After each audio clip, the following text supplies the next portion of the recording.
Good afternoon, everybody, and welcome back to the garage for another edition of me, Andy the Gabby Cabby, live and alive. I hope everybody is okay on this 4th of September, roughly 4:30 in the afternoon. Well, as the thumbnail implies, I have got a guest in the green room, as you could call it, Sarah White from Epping, and you probably all recognise the scene in the back of the photo where she flew the flag, the Union flag, from the Civic Centre, the council offices, and we know the rest. So without further ado, I'm going to bring on our guest Sarah, and we'll have a chat. Hi, Sarah. Thank you for joining me. How are you? I'm good. How are you, Andy? Yeah, not too bad. Busy as always. It's one of those days, lots to do and never enough time. You know it is. Yes.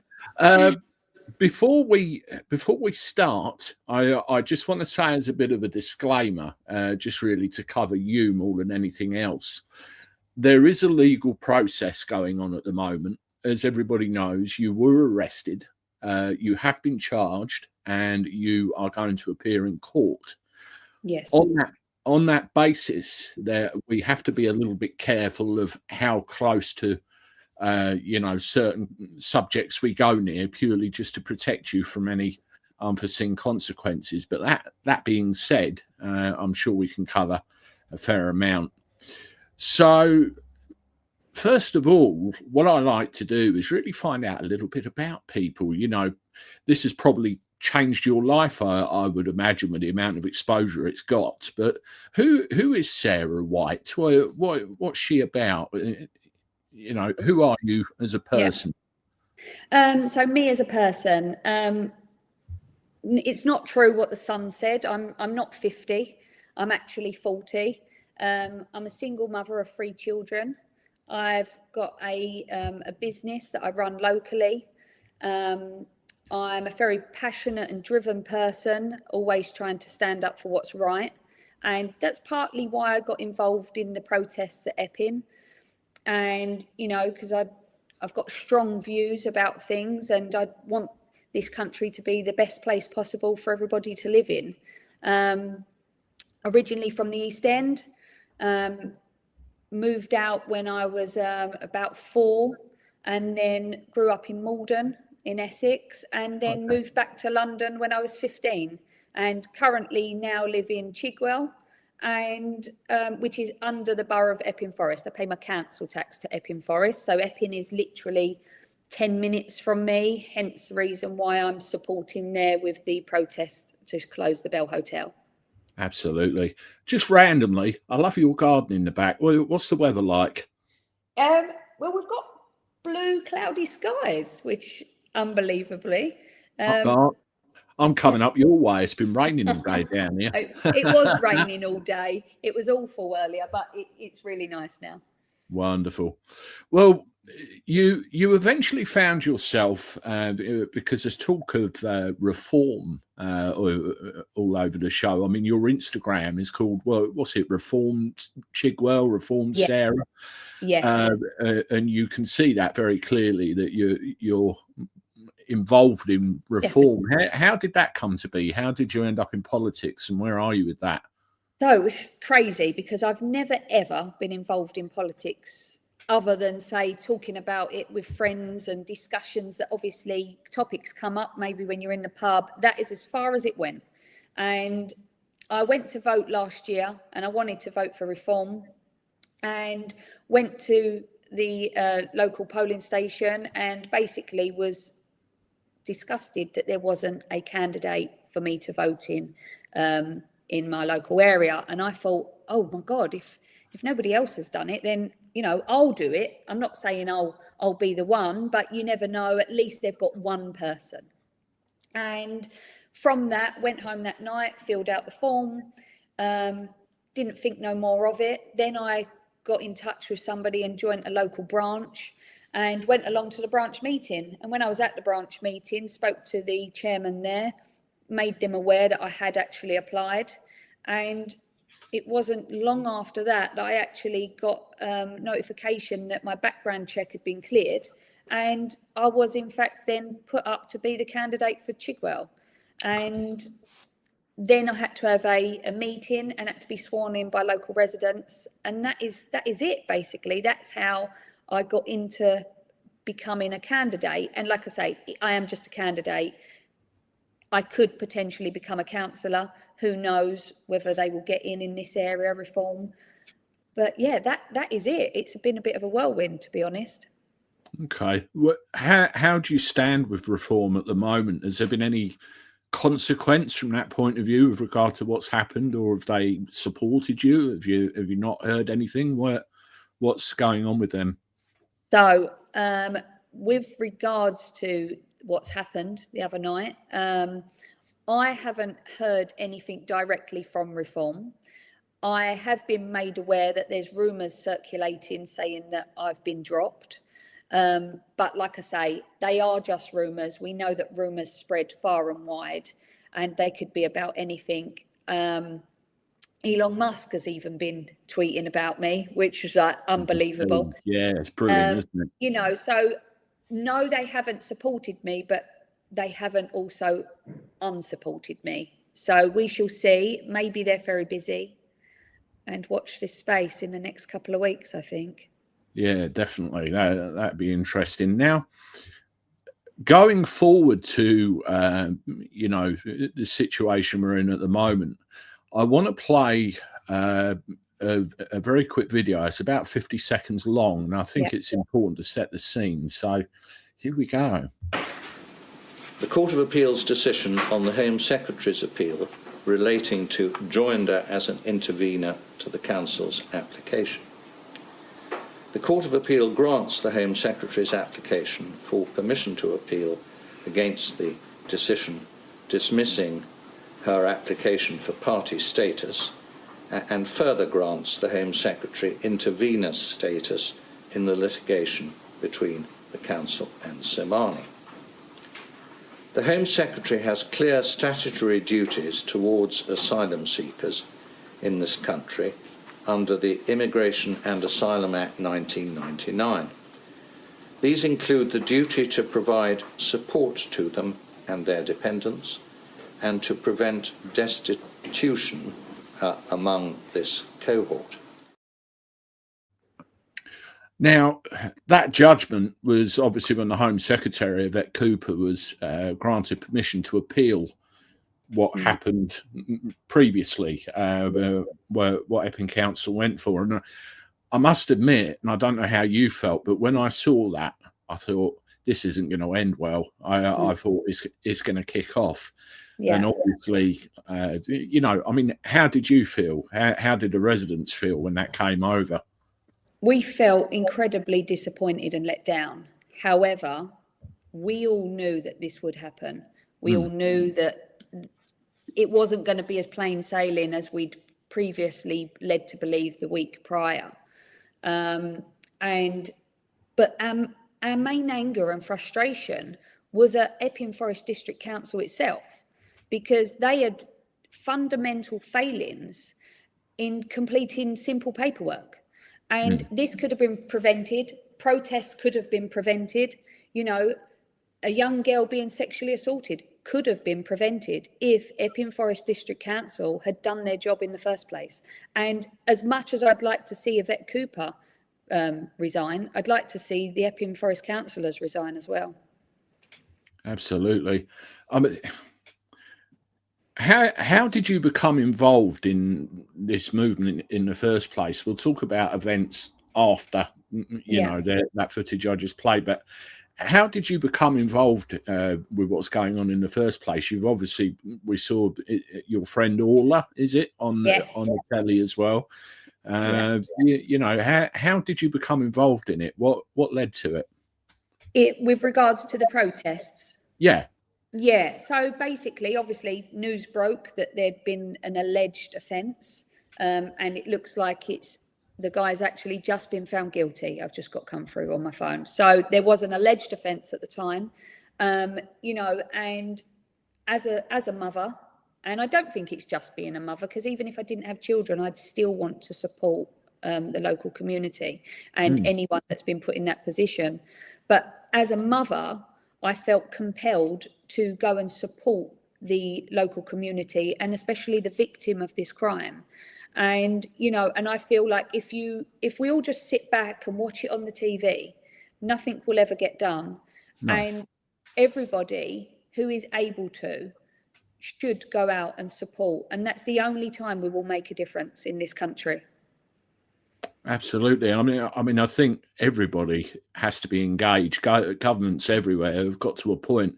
They've got us all so bowed down and pissed off, thinking nothing's ever going to change. People get to the point and think, why bother? And those are the people we really need to get engaged with the system. And like you've said, I think in the interview with Dan Wootton, in a peaceful way. You know, and you know, you get these page agitators come in allegedly and everything else, and the police, but it's got to be peaceful. But it's been going on for years. I mean, I live in Margate. I mean, I make no secret of that. I've said it loads of times. We have a hotel near us, the Nayland Rock, which is in a bit of a derelict state at the moment. And it was a great hotel back in the day, years ago, and the particular incident I'm thinking of, they wanted to use it to process migrants coming in. And of course, the local population wasn't happy with it. And, you know, similar scenes to what happened in Epping. And I attended the protest. And I always remember I was with somebody and I saw a gang of people heading for a side road, which I knew, living locally, was going to lead straight to the hotel. And I thought, we need to take a few steps back the other way. It went mad. And, you know, the events that I just described are 20 years ago. So this has been going on for a long, long time. Now, turning to the actual day, I mean, this is the picture of you flying the flag. I've got the video as well of what happened afterwards. I mean, it was horrific the way you were treated. How were you injured? How badly? How are you now? Yeah, I mean, I'm covered in bruises, predominantly on my right hand side. I don't know if you can see much of this on here, but I'm covered in bruises all up and down I was punched in the face. On my back, I've got bruises. They tried to get me down into a hold where they pushed me down onto the floor. I didn't allow that to happen because I was worried then what would happen once I was on the floor and my face against the floor, because they had done that to one of the guys protesting only nights before, and just the thought of that would have sent me into a panic attack. So I stood my ground, I stood up, and they was very forceful. It was just brute force. I mean, you don't need that amount of officers to arrest someone, and it was an unlawful arrest. You can't go around using Section 14 as an excuse to just arrest someone. And I believe this was a political arrest, because I've been very prominent in these protests. I've been very outspoken. I've been on a lot of media recently and TV shows, and I also gave Holly Whitbread a very heated, very amounted heated of criticism towards her. And isn't it funny that the day after I'd done that towards her, she released a statement about me and the other gentleman that was arrested the same night as me. And it just seems quite funny how it was us two that was arrested when we did nothing wrong. Absolutely. You mentioned the other gentleman. That of course was Callum. Here's a picture of him here. I actually made contact with Callum as well. The same night I made contact with you, I sent you both messages, and the impression I got from Callum was I need to, you know, step back from this for the time being. And you know, I can't say I blame him. No. One of the most high-profile things that I saw was that incredible speech. It was absolutely amazing. With your permission, I'd like to play it. I've got the video of it here. Yeah, go ahead. It's a good couple of minutes, and it literally sums up everything that everybody feels within England about what's going on. So let's have a look. Ladies and gentlemen of the press, we stand stand here today as proud English men and women, steadfast in our resolve to uphold our constitutional and common law rights as subjects of this great nation, England. These rights, enshrined by our own English Convention Parliament and safeguarded by the English Bill of Rights, include a supremacy clause that no foreign court or convention can override.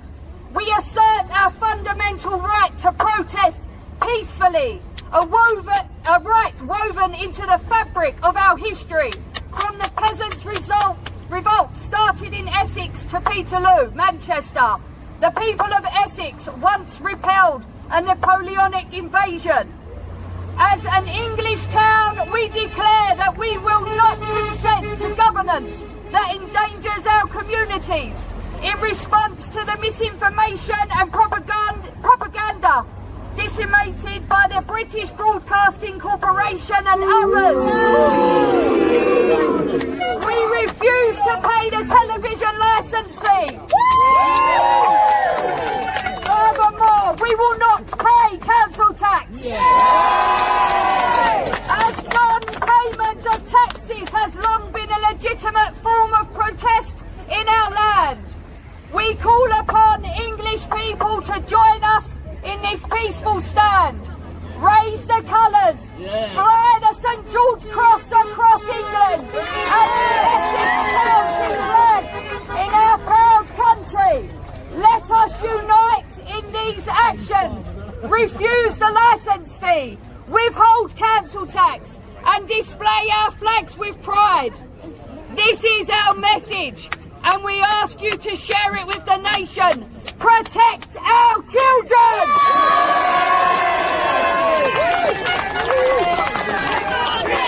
Save our kids! Save our kids! Save our kids! Save our kids! Save our kids! Save our kids!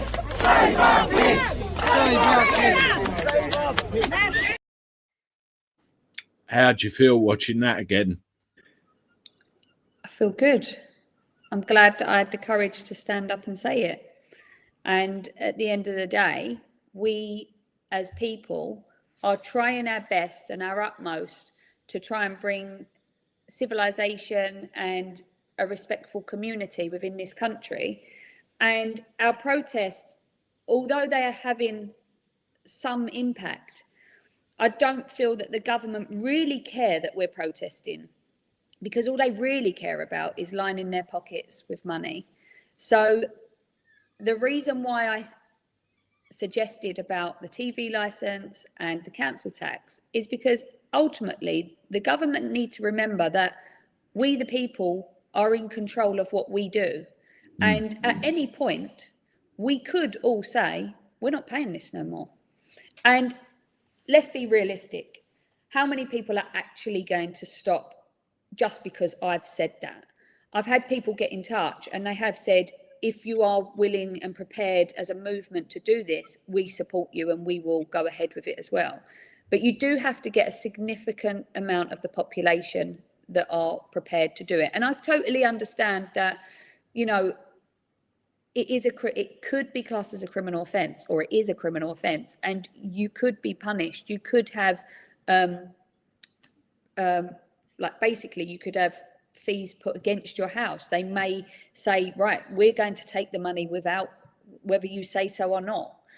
There are powers that be. But what I feel like the government needs to know that we are at a turning point, and we are on the tipping point now where we could all say, you know what, we've had enough, and we are going this, and we will do what we've set out to do in the first place.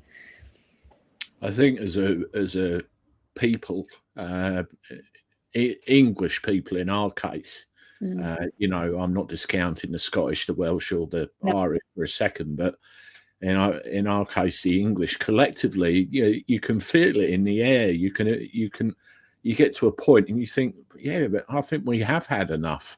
And you look at all of the things and all of the broken promises and everything else that have been thrown at us in the last year alone. Is it any surprise? Not only you, the others that are there. I mean, at the moment, this is the flag of the county of Essex. That's what it's all about right now. And obviously the English flag that's in the background here, but it's everywhere. Kent, Surrey, Suffolk. We all feel exactly the same. What do they expect? What do they expect exactly? And you know what? I just feel that up until recently, people felt ashamed to fly our national flag. People felt like, if I put my flag up or I do anything, I'll be deemed a racist. And we've got to change that narrative. And I really do feel that has happened now. I mean, you see up and down the country, people raising the colours, they're flying the flag proudly. And you've got so many men going out night after night doing it because they're proud to be British. And it's really moving when you come out in the morning and you drive down the road and you see our flag on every single lamppost. And it isn't something to be ashamed of. It isn't racist. If I went to anywhere in the world and they're flying their flag, I respect that. That's their country. And if I was to move to another country, wherever it may be in the world, you obviously pick somewhere because you love that country. And if I was to go to, say, America or Australia or anywhere else, I'd fly their flag proudly because I would think, you know what, they've welcomed me. I'm here. I'm living in a free land, and I would welcome that. I would be like, right, I'm going to fly their flag, just as I want to fly our flag. And we shouldn't be deemed as being racist. And I think now people are now thinking, you know what, actually it isn't racist, which is people have finally woken up and standing strong, which I really applaud. Absolutely. I mean, movements come and go, don't they? Yeah, they come, everybody makes a big noise, and then eventually they peter out. Somebody there always poo. Well said, Sarah. I think that's the feeling all round. But this can't. I mean, I've been to Stansted Airport probably 3 or 4 times in the last week and a bit. And when I drive towards the Dartford Tunnel, they got an overpass just before the turning for Erith, just before you go through the tunnel. You may know where I mean. Yes. St George's Cross, right across from end to end, and it really makes me, proud to see it. And I've seen a couple of funny videos online as well. There was one of a guy who had a Union flag on the side of his house, and apparently the neighbours complained. So what he did, he ordered the biggest George Cross he could get his hands on, pulled the Union flag and put that in his place. Basically saying that. It's wonderful to see that we're saying, we are here. This is us. This is who we are. Obviously you've got what's going on the 15th. What's next for you in your life? How are you going to proceed from here? Well, still protesting, and that is locally and obviously helping other people further afield. So I've been speaking to people at the Canary Wharf protests, and I've been to the Cheshunt protests as well, and just trying to lend support, because it's not, like you said earlier, it's not isolated just to Epping. This is up and down the country, and it's been going on for far too long. I mean, the Bell Hotel in Epping has been going on for 5 years. Right. So, and this is far too long. 6 months would have been far too long. It needs to stop. But what needs to happen is, I'm looking for, and we all are, we want the Bell Hotel shut. Yeah. But where do them men go? No one's talking about that. We're worried that they're going to go into HMOs, Airbnbs, social housing, and Epping has given a green light for that to go ahead. So, and also, even if they hadn't, I wouldn't want the men in the Bell Hotel going to where you live or where any of your listeners live, because as much as it's not our problem, it's also no one else's problem in this country. And what Keir Starmer needs to realise is, there is no place for these men in our country, these undocumented men who land on our shores, who have not got the morals of someone who's been born and bred here. They would believe that I'm nothing less than a second-class citizen, in fact, lower than that. And I want to see these men processed and deported. Now, they shouldn't be, if I broke into your home, I wouldn't be allowed to roam the streets freely. They've broken into our country. And when they was quick enough to build the Nightingale clinics during COVID, how comes they can't build more buildings like that, have all of these men in there until they're processed, they can't roam our streets, we will be safe, and then they can be deported back to their own countries. And that's where I'm wanting this to go. I'm still going to support this movement all the way because I feel passionate about it. Wonderful. I mean, there's something I raise quite often, and you can see dissenting opinions are being clamped down on, but you can deliver it in such a way. And I ask questions. Who are you? Where have you come from? What are your intentions when you get here? And can you financially support yourself? Yes or no? Yeah. I mean, it's plain and simple, isn't it? And these men are purposely getting rid of their documentation. Why would you purposely get rid of your documentation? They're paying upwards of £5,000 to come here illegally, but they could book a flight with their documents for a fraction of the price, say £200. They could come here and have a legitimate claim and have all their paperwork. So what baffles me is if you've got rid of your documentation, surely that means you've committed crimes, or you don't want us to know that you aren't actually from a war-torn country. And let's also remember, they've come from France. France isn't at war. It's a point of safety. That's and, right. You know, so I got interviewed a couple of weeks ago now by someone from Channel 4, and they tried to spin the narrative continuously. And I was outside Cheshunt Hotel at the time, and they said, well, you know, there are women and children in this hotel. I said, apparently there's women and children in this hotel. I'm not from this area. I don't know. But let's not forget that they do stage, like they set the scene outside some of these hotels. They plant bikes and push chairs and toys when we know that there isn't any women and children. But what I said to that woman is, please let's not be so naive as to think that women don't commit crimes. We have women in our own country that commit crimes. And a lot of these women that come here, they will use their children as a decoy to be pickpockets. You know, so I'm not stupid. I don't think that every single person that come in here is a criminal, but no. We also don't know who they are or where they're from and if they are a criminal. So until that time, they need to be detained. Absolutely. I mean, back in the early 1900s, there was a specific act, and you could tell how old it was because it deals with terms like steerage and shipping and all that sort of thing.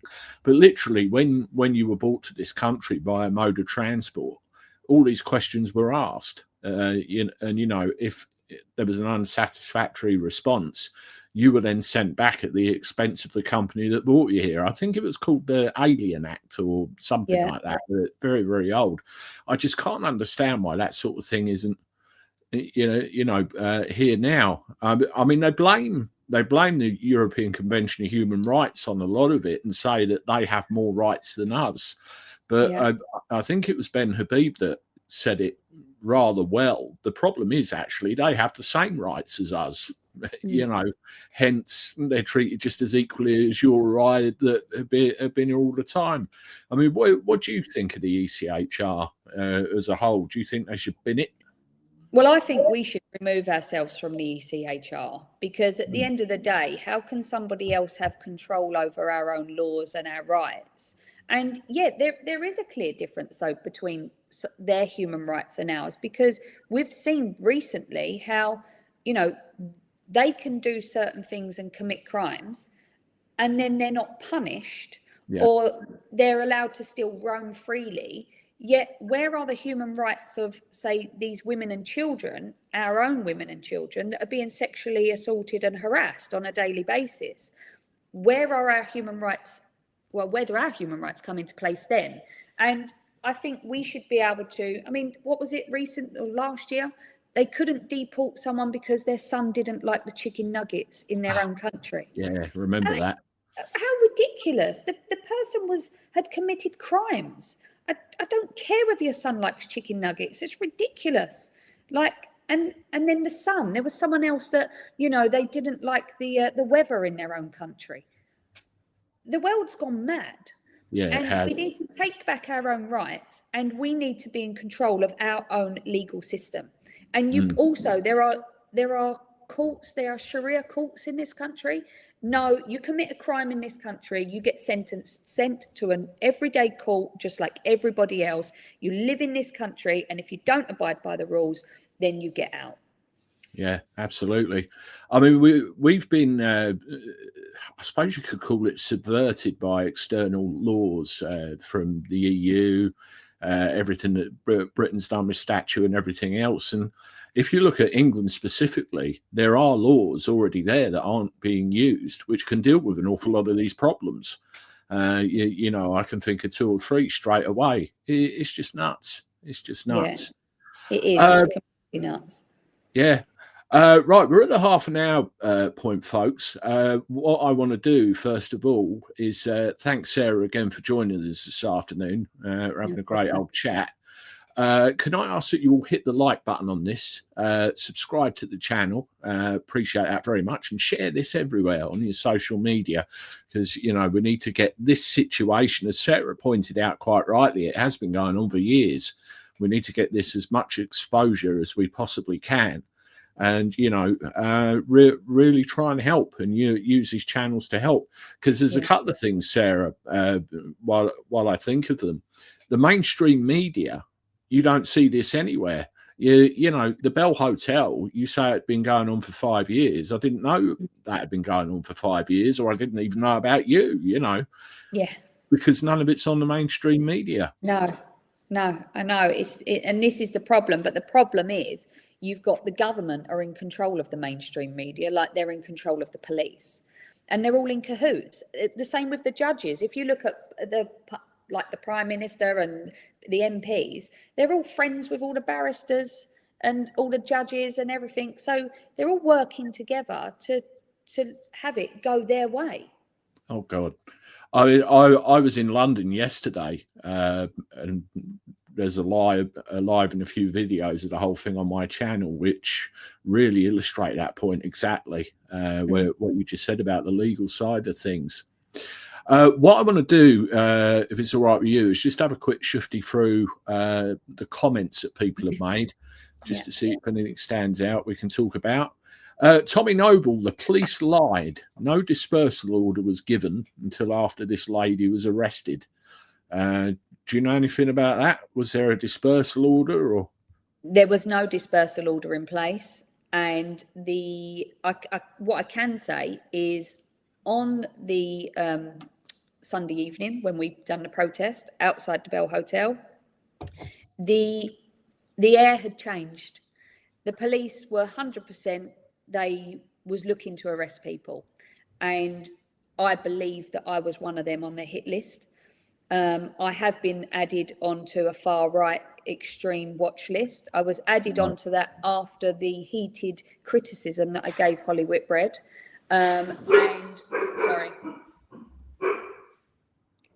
After I gave that heated criticism to Holly Whitbread, I was, funnily enough, added onto this far right watch list. And, you know, so on the evening of Sunday, we protested, and like I say, the police were getting very agitated. They was roughing people up, and there was no dispersal order. I done my speech, and at the end of that speech, I said, we will march to the Civic Centre. I said the council offices, but the other word is the Civic Centre. I said, we will march peacefully, and we will stay on the left-hand side of the road. We'd done that.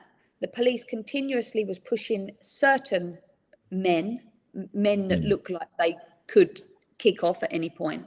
I was constantly saying, please stop, please stop. And then they said that the police commissioner had released a statement the day before saying that the procession was allowed to take place from the Bell Hotel to the Civic Centre. And that was when I was questioned. I said, well, what's the Civic Centre? I knew where it was. And they said they didn't know. And I said, it's the council offices. I haven't broken any rules. They said that I had deferred from the route. So obviously I hadn't. You can clearly see under the video where my flag is. that it says Civic Centre. Yeah, absolutely. And I think all the it's very foggy, isn't it? Yes. What they're saying, very foggy indeed. Definitely. Right, the next one. The bruises are awful, Glamorous Lioness says. Yeah, I mean they've died down quite a bit since Sunday. My swelling on my jaw is starting to go. My leg on this side, because the officer on this side was a lot more forceful than the one on this side and the one behind, and God knows who was. My back was in pieces. I've been to the doctors. I've documented it all. I've got photographic evidence because I will be taking this further. I was about to ask that. Are you intending to pursue things legally? Because I've heard it said you're not exactly a very, very tall lady, are you? 5 foot something, and I'm not tall. I don't weigh a lot. I'm very small. I'm not. And plus, I've never ever been in trouble before.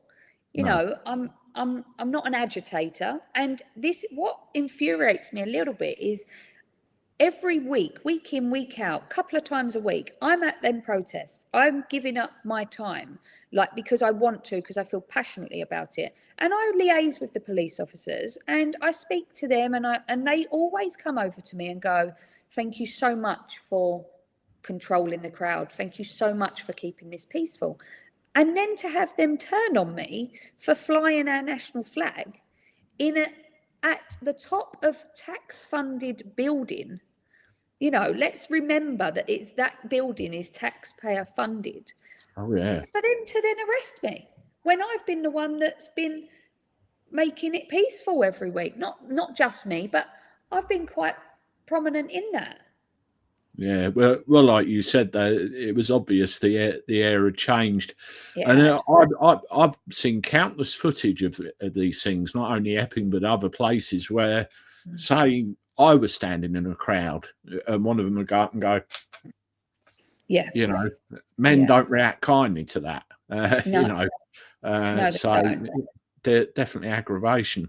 I'll put this question up. If you don't want to answer it publicly, that's absolutely fine.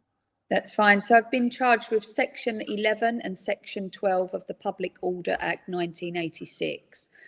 Again, I'm not a lawyer or a police officer, so I was totally unaware of what any sections are, for that matter. I did ask and said, could you let me know what it was? And it says, I deferred from the route set out by the police commissioner. And like I stated previously, how could have I deferred from the route when I was at the Civic Centre? Yeah, absolutely. I think someone's trying to poach you here.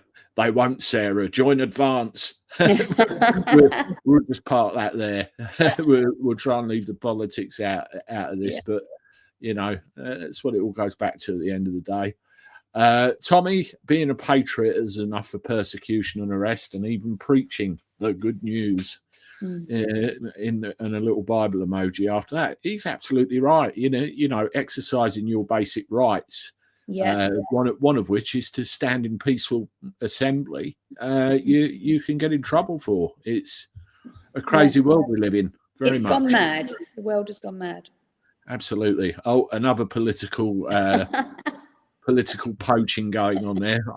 It's you know what? A lot of people, especially after what's happened, I'm not surprised by your audience's comments. We'll see what happens. I think that's all you can do, isn't it? Yeah. Jilly, X got taken down briefly last night. Elon did a short saying how he was not happy, what was going on, etc. Yeah, I don't know if you were on X last night. I couldn't get on the thing at all. I couldn't get on. Don't know what was happening there. Maybe they were doing a test ban because they don't like what he's saying. M Small, the fact they haven't come out to support Sarah by releasing a statement or get in touch, right, that's politics again. There's going to be a big strength of feeling there. I suppose your family is the most important thing, isn't it? Your children and everyone else around you. They need protecting, you know, support from your family. And if I could just touch on that, Everything Epping Forest, they're a site. They are, I don't know whether they're on Facebook, they're on Twitter, they're on X, and they kindly released my address. Yes. And, you know, which is absolutely disgusting, because myself and other people up and down the country are fighting for women and children's safety. And what that gentleman done was directly incited violence at my own front door when I am a single mother of 3 children, and he should be disgusted with himself. And again, I am taking that further. Good. I've had it as an online influencer where people go to great lengths to find your address and put it in public. You know, I run 2 businesses, so I've had to change all my addresses. You know, to keep. Got a wife and 2 kids. Similar circumstances. You know, it's crazy what people do. It is crazy. Gilly, they're talking about cutting benefits all the more. Is that to the visitors we have, or overall? I don't know what you mean there, Gilly, but thank you for your comment. Susan, if reform drops Sarah, we all know whose side it is. Another one we're on. What can be trusted with the future of the country? Look, I have my own opinions of reform. I've not kept any secret about them. You know, with Sarah, it all depends on what happens next. You know, that's the only way you can sum it up. Definitely. Glamorous Lioness, I watched this all for 2 days, and the judgment, I knew what way it was going. Same as me. So as soon as I saw that judgment, I even messaged a friend of mine and said, this isn't going to end well. The Home Office said they asked all the local authorities in the UK if they had any objections to them using the hotels. So they basically tried to use that against them. So whose decision is it with the hotels? Is it the local authorities, or is it the Home Office? Do they turn around and say, we're seconding your hotel? Well, I believe that Epping Forest District Council in this instance could have had a very strong argument to not have the hotel because it's so close to a school. Right. And that would have stopped that from going ahead, because it is literally, they can walk out the back of the hotel. And this is what we done the other day. We've done the march. So we went round the back of the hotel from the school, and it's literally a couple of minutes. And that would have been the biggest argument, and that would have stopped it. Yeah. I mean, that's unsuitable, unacceptable in anybody's book. I mean, we've got, you probably heard in the press, Manston, the former RAF airbase at Manston. Yes. We've got a processing centre there. And for literally years, there was like a hut which housed the local air cadet squadron. So you're talking 13 to 16-year-old kids. They all had to leave and relocate somewhere else. So that example alone shows, you know, just not suitable near schools or anywhere for that matter. No. Richie Devon, many of the district councils, if not all, are part of the problem when considering their staff taking down St George's flags and whiting over red crosses on islands. Yeah, I mean, they're putting them back as well. There was a place where the council were coming out and whiting over the roundabouts, and people were coming out quick again with red paint and putting them straight back. I think they've given up some of them. Good. The son got Sarah's age wrong. That's because after 10 they run out of fingers and get a bit confused. Well, we corrected that one at the beginning. Fabians are bloodsuckers who suck the life out of England in order to pay for its own demand. That word, Fabian, all I will say to that, to people, go and have a look. Look things up. It's very revealing. Wayne, a 20-year-old double unaliver, we'll say, of people traffickers, was fostered into Bournemouth and would have gone to school as a 14-year-old, but he unalived a 21-year-old army cadet before the government sent him to Scotland. It's terrible, isn't it? It's awful. But it's not just an isolated story. This happens time and time again. No, that's it. That's exactly the point.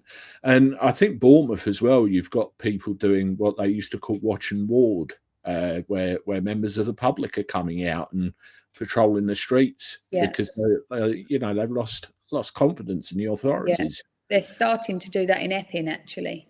Oh, okay. Yeah. Carl McCullum, how do we know all these illegals at the hotels are not? Yeah, I've seen that rumour circulating an awful lot. Definitely. It's a concern, and it's a concern not only in Epping, it's a concern up and down the country. Why is it just men? Yeah. There's a very small proportion of women and children. It is predominantly men, and they are coming over in their hundreds, if like thousands each week. And this is, you do not purposely flood your country with third worlders. You do not purposely tax the rich out of the country. There is something bigger going on here, and everybody needs to wake up to it. Yeah, absolutely. I mean, I've had a trip down to Dover where they come in just to have a nose around, and they make it very difficult for people to record, catalogue. They've even moved the area of the port where they process them round to another place to try and keep it out of the way. It's obvious something's going on. This is a good comment. Richie, I would contribute to a crowdfund for Sarah to bring a civil claim against Essex Police. Is there anything of that nature going on, or is it all in hand? At the moment, there's not a crowdfund or anything like that. We've had people come forward and offering very large, substantial amounts of money. I've had a couple of high-profile lawyers have also come along and offered to do my case free of charge. So that's very, very kind of a young man to offer that. But I think I should be okay. Okay, wonderful. That's good to know. I mean, that's the thing, isn't it? Justice is out of reach for a lot of people, you know. And with something as high profile as this, it's wonderful that people are coming forward. It really is. Definitely. And that shows the community spirit, and people do want to make a change in this country. Definitely. Chris, Constable X, you're under arrest. I think that's going down the citizens arrest route, which is a right we all have. But you know, that's something else. But when you're getting bundled by a gaggle of coppers at the top of the flight of stairs, that's all wearing right. Absolutely.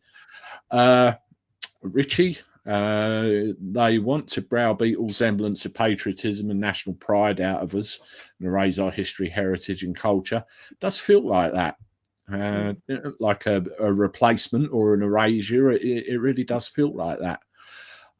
Scott 2, it's time for English independence. And thank you for the £2 super chat. Appreciate that very much. Last couple of comments. Richie, surely Article 10 of the European Convention of Human Rights protects Sarah in regard to freedom of opinion and expression. Well, you would have thought it would. I mean, that is there in the ECHR. Yeah. I mean, somebody mentioned English independence. Under the Bill of Rights, you have the same right, you know, freedom to expression. It's all there and it's being abused. Epping, bloody EFC takes my council tax and pays for illegal. Well, this is the point, isn't it? This is the point. Well, that's come to the end of the comments, and I think this is probably a good place to wrap this up, Sarah. So what I like to do with anybody that comes on is basically give you the last words. Okay, all right. I would just encourage everybody to not be deterred just because they see me arrested, because I do believe the police and powers that be wanted to send out a message to everybody far and wide that if we can arrest her and she's a law-abiding citizen, we can arrest you as well. And please don't let that deter you, because they might be able to arrest one woman or 10 women, but they can't arrest all of us. And if we all come out and we all stand together and we all fight for this, for our fundamental right to feel safe in our community, we will make a change. Absolutely. Very powerful words. A lot like that speech you read out during it as well. Well, if you can hang on when we go off the air, Sarah, I just want to run a couple of things by you. That'd be cool. Yeah, again, thank you everybody for watching this afternoon, and thank you to Sarah for joining me for a chat about what's gone on and where she's going now. I appreciate that very much. Please, if you haven't done so, give it the thumbs up, because that really does help talks like this get spread around. Subscribe to the channel, share me on your social media, and as always, I look forward to talking to you soon.